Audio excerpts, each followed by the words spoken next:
మీ పార్టీలో ఎప్పటి నుంచి పనిచేస్తున్నారు సార్? మీరు చేస్తున్న పదవుల గురించి కొద్దిగా వివరించండి సార్.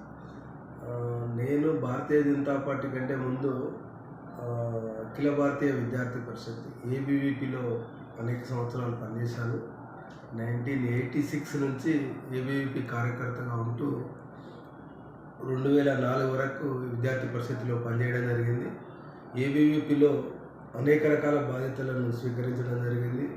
వరంగల్ జిల్లా ఇన్ఛార్జిగా, రాయలసీమ జిల్లా ఇన్ఛార్జిగా, హైదరాబాద్ రంగారెడ్డి జిల్లాల ఇన్ఛార్జిగా, ఆ తర్వాత ఏబీవీపీ రాష్ట్ర కార్యదర్శిగా 3 టైమ్స్ నేను పనిచేయడం జరిగింది. 2004 తర్వాత ఏబీవీపీ నుంచి బయటికి వచ్చిన తర్వాత భారతీయ జనతా పార్టీలో జాయిన్ కావడం జరిగింది. భారతీయ జనతా పార్టీలో రాష్ట్ర కార్యవర్గ సభ్యునిగా, వరంగల్ జిల్లా ఇన్ఛార్జిగా, అదేవిధంగా మహబూబాబాద్ జిల్లా ఇన్ఛార్జిగా పనిచేశాను. ప్రస్తుతం భారతీయ జనతా పార్టీ రాష్ట్ర అధికార ప్రతినిధిగా కొనసాగుతున్నాను.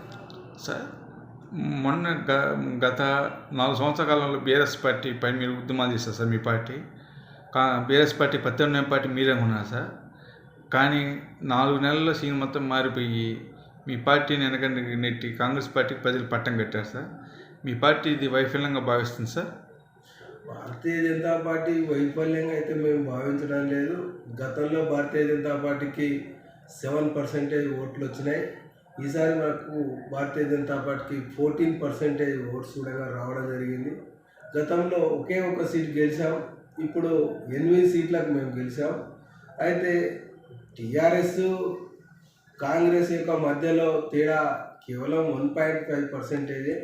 గతంలో కాంగ్రెస్ పార్టీకి ఎన్ని ఓటింగ్ పర్సెంటేజ్ ఎంత శాతం వచ్చిందో అదే శాతం వచ్చింది. టీఆర్ఎస్కు ఓటింగ్ పర్సెంటేజ్ తగ్గింది. దీని 3 పార్టీలని ఒకసారి గమనిస్తే ఎక్కువ శాతం డబుల్ ఓటింగ్ పర్సెంటేజ్ పెరిగినటువంటిది కేవలం భారతీయ జనతా పార్టీనే. టీఆర్ఎస్కు ఓటింగ్ పర్సెంటేజ్ తగ్గింది. కాంగ్రెస్ కూడా అనుకున్నంత స్థాయిలో ఓటింగ్ పర్సెంటేజ్ పెరగలేదు. భారతీయ జనతా పార్టీకే గతంలో 7% ఉన్నటువంటిది 14% అయింది. సీట్ల విషయంలో కూడా గతంలో ఒకే ఒక సీట్ గెలిచాం, మేము ఇప్పుడు 8 సీట్లో గెలిచాం. 19 సీట్లలో 2వ స్థానంలో ఉన్నాం.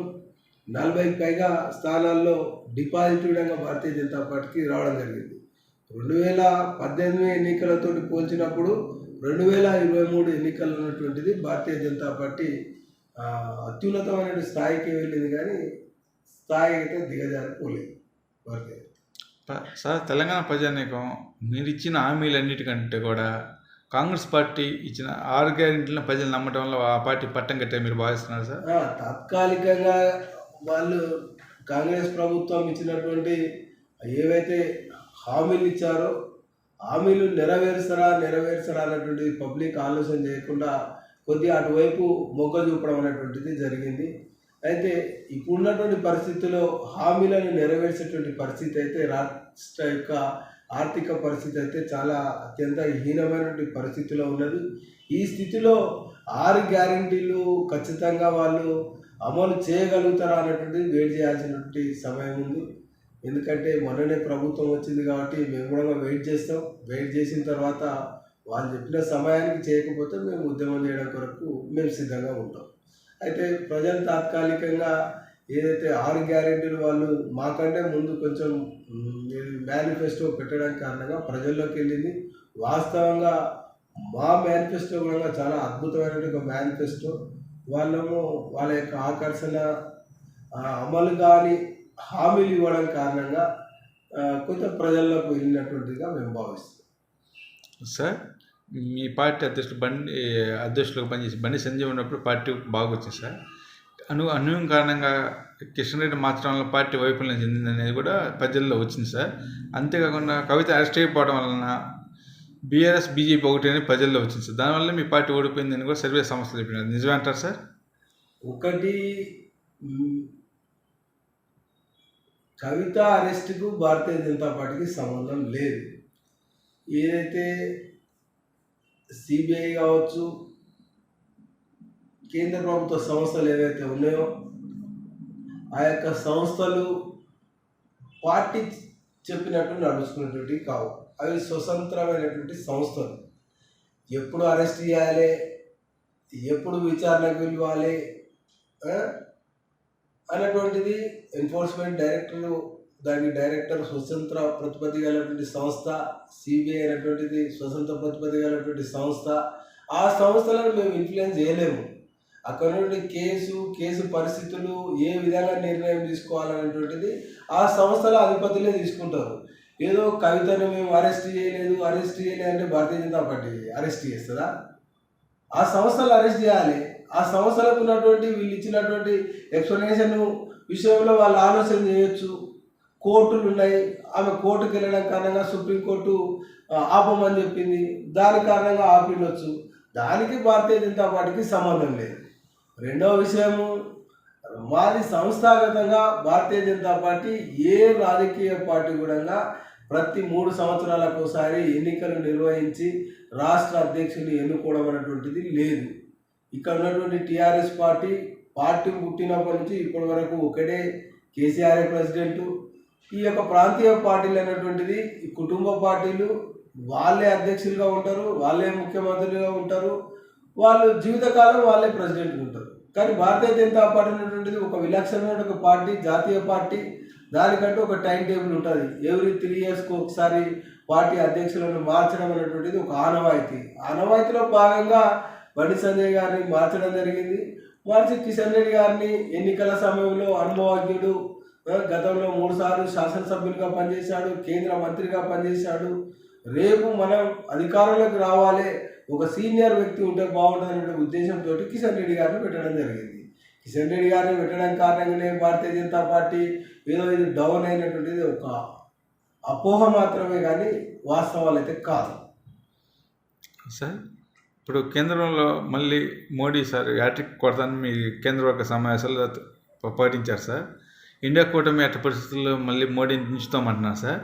ఇది సాధ్యమైతే సార్ ఇండియా కూటమికి ఏ విధంగా సాధ్యమవుతుందో వాళ్ళే చెప్పాలి. ఎందుకంటే ఇప్పుడు కేంద్రంలో ఉన్నటువంటి ప్రభుత్వం భారతీయ జనతా పార్టీ 2 టర్మ్స్ అయిపోయి 3వ టర్మ్ కూడా మేము అధికారంలోకి వస్తామని మేము ఖచ్చితంగా చెప్పగలుగుతున్నాం.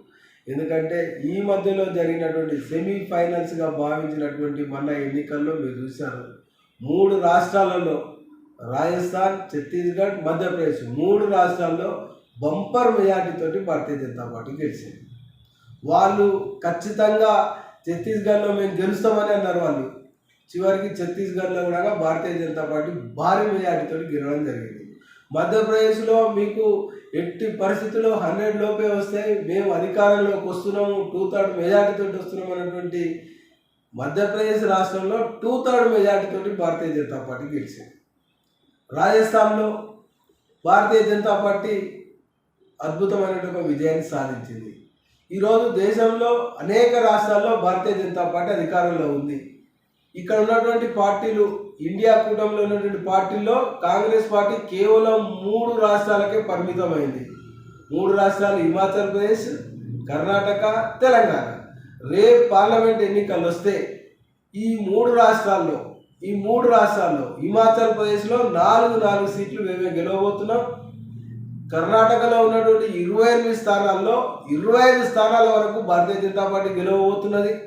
మేము అక్కడ ఈ మధ్యలోనే జేడీఎస్ తోటి కూడా మా యొక్క ఎన్డీఏ కూటమిలో జేడీఎస్ జాయిన్ కావడం కారణంగా మా కూటమి చాలా బలోపేతమైంది. కర్ణాటకలో మినిమము 25 సీట్లు అనేటువంటిది మేము గెలవబోతున్నాం. ఇక్కడ తెలంగాణలో డబుల్ డిజిట్లోకి భారతీయ జనతా పార్టీ 17 సీట్లలో 12 సీట్లు గెలిచేటువంటి అవకాశం కూడా, డబుల్ డిజిట్లకు వెళ్ళేటువంటి పరిస్థితి భారతీయ జనతా పార్టీకి ఉన్నది. సార్ పార్లమెంట్లో అగంతకులు ప్రవేశించి అల్లరి సృష్టించారు సార్. పార్లమెంట్లో సమావేశాలు జరుగుతున్నప్పుడు కొంతమంది అగంతకులు వెళ్ళి అల్లరి సృష్టించారు సార్. దానివల్ల 146 మంది ఎంపీలని సస్పెండ్ చేయడం జరిగింది, లోక్సభ స్పీకర్ కానీ రాజ్యసభ చైర్మన్ కానీ. ఈ ప్రభావము రేపు రాబోయే ఎన్నికల్లో ఉంటుందా సార్? వాళ్ళ దేశానికి భద్రత లేదు, ఎంపీలకి భద్రత లేదు, సామాన్య మానవుడికి ఎలా భద్రత ఉంటుంది దేశంలో అని ఇండియా కూటమి సభ్యులు భావిస్తున్నారు సార్. ఈ ప్రభావం రేపు రాబోయే పార్లమెంట్ ఎన్నికలు బీజేపీ పార్టీ వైపుని ఏమైనా ఉంటుంది సార్?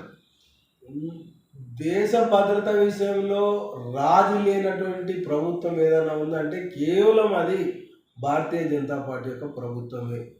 గతంలో అధికారంలో ఉన్నటువంటి కాంగ్రెస్ ప్రభుత్వం కావచ్చు, యూపీఏ కూటములు కావచ్చు, రకరకాల కూటములతోటి అధికారంలో ఉన్నప్పుడు దేశంలో అనేక సంఘటనలు జరిగినాయి. భారతీయ జనతా పార్టీ అధికారంలోకి వచ్చి 10 సంవత్సరాలు పూర్తవుతున్నా దేశంలో ఎలాంటి సంఘటనలు జరగనటువంటి సమయం ఏదంటే ఓన్లీ నరేంద్ర మోడీ గారి యొక్క ఆధ్వర్యంలో గత 10 సంవత్సరాలుగా దేశంలో ఎలాంటి సంఘటన జరగకుండా ఈ యొక్క దేశంలో ఉన్నటువంటి పరిస్థితి ఈ స్థితిలో ఉన్నది. ఒకటి దురదృష్టవశాత్తు ఒక నలుగురు ఆకతాయిలు వాళ్ళు ఏదో సెన్సేషనల్ క్రియేట్ చేయాలనే ఉద్దేశంతో తప్ప అందులో ఉద్దేశం కాదు. సెన్సేషనల్ క్రియేట్ చేయడం కొరకు పార్లమెంటు పాసులు తీసుకొని వచ్చి గ్యాలరీ మీద నుంచి కిందికి దూకారు. అది చేసింది ఒక్కడు తప్పు. అందులో సెక్యూరిటీ ప్రాబ్లము, సెక్యూరిటీ మిస్టేక్ ఉందా అనేటువంటిది పక్కన పెడితే ఒక ఆకతాయి గ్యాలరీ మీద నుంచి కిందికి దూకాడు. ఆడ జరిగినటువంటి తప్పు. దాని గురించి కూడా సీరియస్గా కేంద్ర ప్రభుత్వము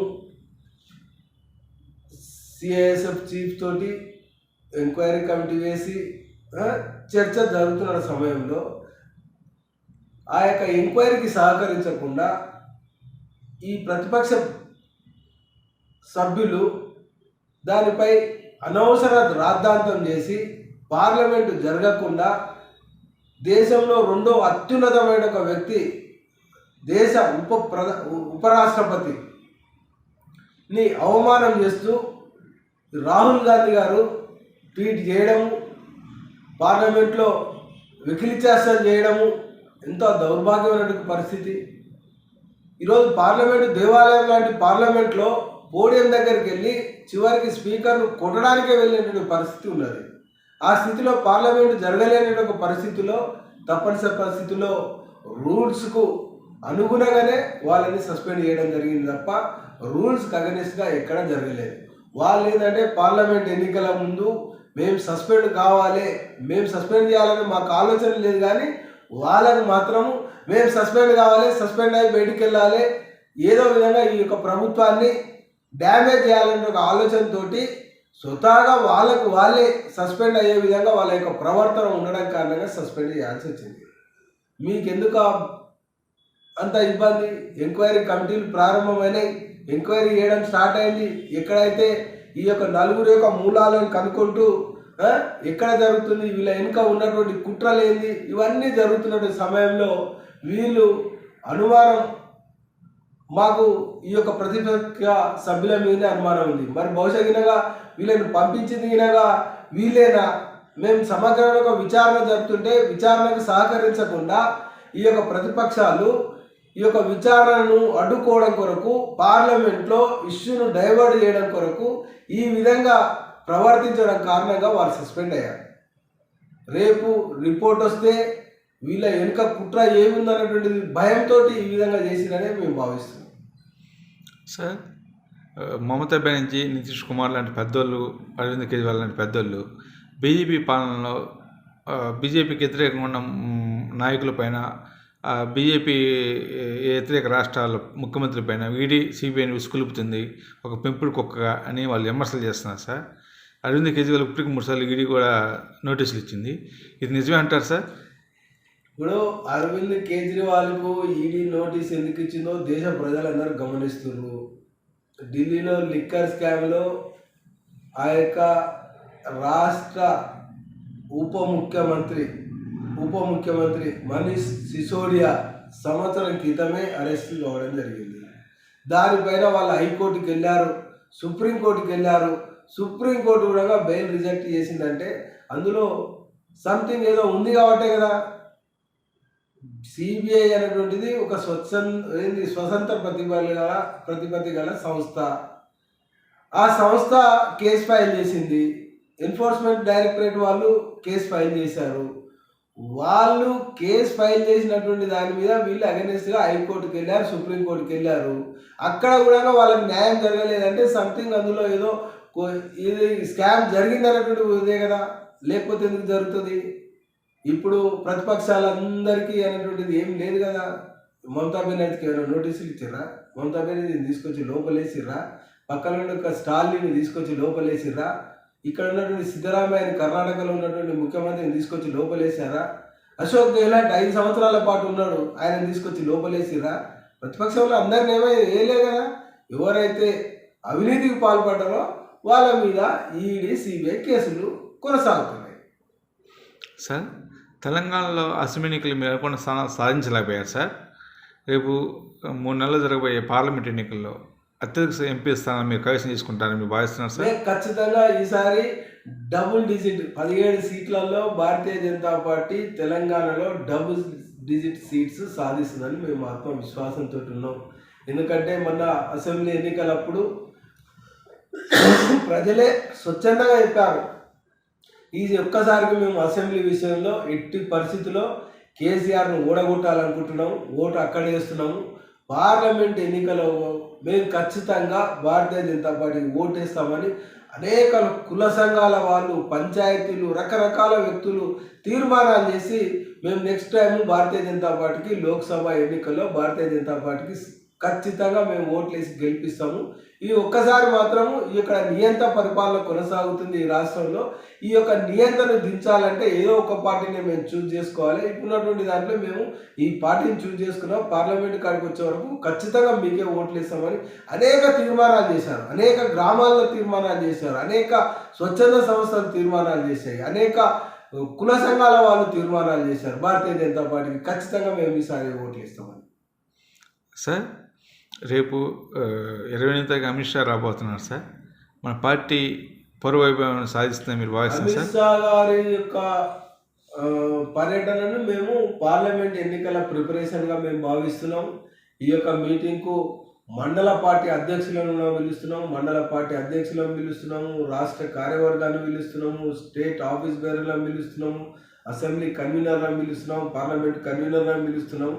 దీంట్లో రాబో రోజుల్లో పార్లమెంట్ ఎన్నికల్లో మనం ఏ విధంగా ముందుకెళ్లాలనే దాంతో మీ యొక్క సమావేశము నిర్వహిస్తున్నాం. 28 రోజు మధ్యాహ్నం 12 గంటల నుంచి 5 గంటల వరకు ఈ యొక్క సమావేశం నిర్వహిస్తున్నాం. ఈ సమావేశంలో అమిత్ షా గారితో పాటు జాతీయ ప్రధాన కార్యదర్శులు తరుణ్ చుగ్ గారు, అదేవిధంగా సునీల్ బన్సల్ గారు కూడా విచ్చేస్తున్నారు. అది డీటెయిల్గా చర్చించి పార్లమెంట్ ఎన్నికలకు ఏ విధంగా వెళ్ళాలనేటువంటిది మేము ప్లాన్ చేయబోతున్నాం. సార్, కాంగ్రెస్ పార్టీ ఇచ్చిన 6 గ్యారెంటీలను అమలు చేయబోతే మీ పార్టీ ఉద్యమం చేసి సార్ ప్రజల తరఫున? ఖచ్చితంగా. ఏదైతే కాంగ్రెస్ పార్టీ 6 హామీలు ఇచ్చి పవర్లోకి వచ్చింది, హామీలు నెరవేర్చాల్సిన పార్టీ ఆ పార్టీ. ఒకవేళ నెరవేర్చలేదనుకో సమయం ఇస్తాం, కొంత సమయము. ఆ సమయంలో నెరవేర్చకపోతే మేము ప్రజా ఉద్యమం చేస్తాం ఖచ్చితంగా. సార్, కాంగ్రెస్ పార్టీ శ్వేతపత్రం విడుదల చేసింది సార్, బీఆర్ఎస్ పార్టీ శ్వేతపత్రం విడుదల చేసింది సార్. రాష్ట్ర అప్పుల పైన రాష్ట్ర ఆదాయం పైన మీ పార్టీ ఇంతవరకు కూడా తెలంగాణ ప్రభుత్వం గతంలో పనిచేసిన తెలంగాణ ప్రభుత్వం పైన స్టేట్మెంట్లు ఇస్తుంది, కానీ కాంగ్రెస్ పార్టీ శ్వేతపత్రం ఇంతవరకు ఏ ప్రకటన ఇవ్వలేదు సార్. దానికి కారణాలు ఏంటి సార్? ఇప్పుడు కాంగ్రెస్ 6 హామీలని ప్రజలు అడుగుతున్నారు. ఈ ప్రజలను తప్పుదో పట్టించడం కొరకు రాష్ట్ర పరిస్థితి ఇంత హీనంగా ఉంది, మేమేం చేయలేము అని చూపించడం కొరకే ఏదైతే రాష్ట్రంలో ఆర్థిక పరిస్థితి బాగలేదు అన్నటువంటిది ఒక శ్వేతపత్రాల పేరుతోటి రిలీజ్ చేస్తున్నారు. కానీ మేము అనేది ఏంటంటే ప్రజలకు మీరు ఏ ధైర్యంతో 6 హామీలు ఇచ్చారు. మీరు డిసెంబర్ 9 తారీఖు నాడు రైతు బంధు అకౌంట్లో పడుతుందని చెప్పారు. డిసెంబర్ 9 తారీఖు. ఈరోజు డిసెంబర్ 26 తారీఖు వచ్చింది. ఈ రోజు వరకు కూడా రైతు బంధు అనేటువంటి పథకం డబ్బులు వేయలేదు. నువ్వు రిజల్ట్ రాకముందు, రిజల్ట్ వచ్చిన తర్వాత 9వ తారీఖు నాడు టింగ్ టింగ్ టింగ్ అని మీ అకౌంట్లో డబ్బులు పడతాయని ఇదే రేవంత్ రెడ్డి చెప్పాడు, ఇదే బట్టి విక్రమార్క చెప్పాడు. మరి 9 తారీఖు పోయి 26 తారీఖు అయింది. రైతు బంధు మీరు చెప్పినటువంటి అమౌంటే. గత ప్రభుత్వం డిపాజిట్ చేసినటువంటి డబ్బులు ఎక్కడ పోయినాయి? గత ప్రభుత్వము రైతు బంధు ఇస్తామని చెప్పి వాళ్ళు అకౌంట్లకు వేసే సమయంలో మీరే ఎలక్షన్ కమిషన్ కంప్లైంట్ చేసి రైతు బంధు రాకుండా చేసిర్రు. పర్వాలేదు, ఎలక్షన్ అయిన తర్వాత ఇమ్మీడియట్గా 9th రోజు చేస్తామన్నారు. ఇప్పటికి 20 రోజులు అయిపోయి 23 రోజులు అయింది. ఇప్పటికి వాళ్ళు ఈ రోజు వరకు కూడా వాళ్ళు చెప్పిన హామీలను నెరవేర్చలేదు. ఫస్ట్ హామీని నెరవేర్చలేదు. ఈ యొక్క హామీలు నెరవేర్చకపోతే మాత్రం ఖచ్చితంగా మేము ఉద్యమం చేస్తాం. అయితే ఈ యొక్క కాంగ్రెస్ ప్రభుత్వం ఏం చేస్తుందంటే ఈ యొక్క 6 హామీలను పబ్లిక్ అడుగుతున్నారు, వాళ్ళకి సమాధానం చెప్పలేక శ్వేతపత్రాల పేరుతోటి కాలయాపన చేస్తున్నారు, కానీ ఈ యొక్క అమలు గురించి ఆలోచన చేస్తలేరు. ఇక టీఆర్ఎస్ ప్రభుత్వము గతంలో పనిచేసినటువంటి బీఆర్ఎస్ ప్రభుత్వం ఏదైతుందో వాళ్ళు చేసినట్టు ఒక తప్పులు మొత్తం ప్రజలకు తెలుస్తున్నాయి కాబట్టి ఆ ప్రజలను కూడా మళ్ళీ డైవర్ట్ చేయడం కొరకు మేము ఈ విధంగా డెవలప్ చేసినాం, ఆ విధంగా డెవలప్ చేసినాం అని లెక్కలేని తప్పుడు లెక్కలు పెట్టుకుంటూ శ్వేతపత్రాలతోటి కాలయాపన చేస్తున్నారు తప్ప ఎవరికి వాళ్ళు ప్రజా సమస్యల గురించి ఆలోచన చేయడం లేదు. సార్ మీ పార్టీ 2 ముఖ్యమంత్రులను ఓడించింది సార్. మాజీ ముఖ్యమంత్రి కేసీఆర్ని, రేవంత్ రెడ్డి ముఖ్యమంత్రి మీ పార్టీ ఓడించింది సార్. ఇదే బూస్ట్ రేపు రాబోయే పార్లమెంట్ ఎన్నికల్లో ఉంటుంది మీరు భావిస్తున్నారు సార్? రాబోయే ఎన్నికల్లో నేను ఇదే చెప్పాను, ఇంతకుముందుగా చెప్పాను, రాబోయే ఎన్నికల్లో ఈ రాష్ట్రంలో ప్రజలందరూ నిర్ణయం చేసుకున్నారు భారతీయ జనతా పార్టీని గెలిపించాలని. ఎందుకంటే దేశంలో బీఆర్ఎస్లో ఇక్కడ గెలిపిస్తే ఆడ పార్లమెంట్లో పోయి వాళ్ళు చేసేది ఏమి లేదు, ఈ రాష్ట్రానికి వచ్చే బెనిఫిట్స్ ఏమి లేవు బీఆర్ఎస్ వాళ్ళ అభ్యర్థులను గెలిపిస్తే. ఇక కాంగ్రెస్ అంటారా, కాంగ్రెస్ మునిగిపోయే నావా. ఎందుకంటే ఈరోజు దేశంలో కేవలం 3 రాష్ట్రాల్లో మాత్రమే అధికారంలో ఉంది, అనేక రాష్ట్రాల్లో ఆ పార్టీ నామరూపాలు లేకుండా ఉన్నది. 80 సీట్లు పైగా ఉన్నటువంటి ఉత్తరప్రదేశ్లో ఆ పార్టీ యొక్క పరిస్థితి ఎంత దారుణంగా ఉందో మీ అందరికీ తెలుసు. గతంలో రాహుల్ గాంధీని కూడా ఓడగొట్టారు. ఈసారి ఇంకా పెద్ద ఆమె కూడా అక్కడ పోటీ చేస్తే ఆమె కూడా ఓడగొట్టడానికి సిద్ధంగా ఉన్నారు ఉత్తరప్రదేశ్లో. సార్ లాస్ట్ ఫైనల్గా మీ పార్టీ కార్యాచరణ ఎలా ఉండబోతుంది సార్? ప్రజల కోసం కానీ లేకపోతే పార్టీ అభివృద్ధి కోసం కానీ సార్ రాబోయే మేము రేపు 28వ తారీఖు నాడు జరిగేటువంటి ఒక సమావేశంలో గత ఎన్నికల్లో మనం ఏం పొరపాటు చేశామో సమీక్షించుకుంటాం. రాబో పార్లమెంట్ ఎన్నికల్లో మనం ఏ విధంగా ఏ ప్లాన్ తోటి వెళ్తే మనము విజయం సాధిస్తామన్నటువంటిది చర్చిస్తాం. ముఖ్యంగా ప్రజా సమస్యల విషయంలో రాజీలేని పోరాటం చేస్తూ పార్లమెంట్ ఎన్నికలకు పోవడానికి మేము సిద్ధంగా ఉన్నాం. Thank you sir. For more updates, like, comment, subscribe to our channel. Hey darlings, గంటని click చేయడం మర్చిపోకండి.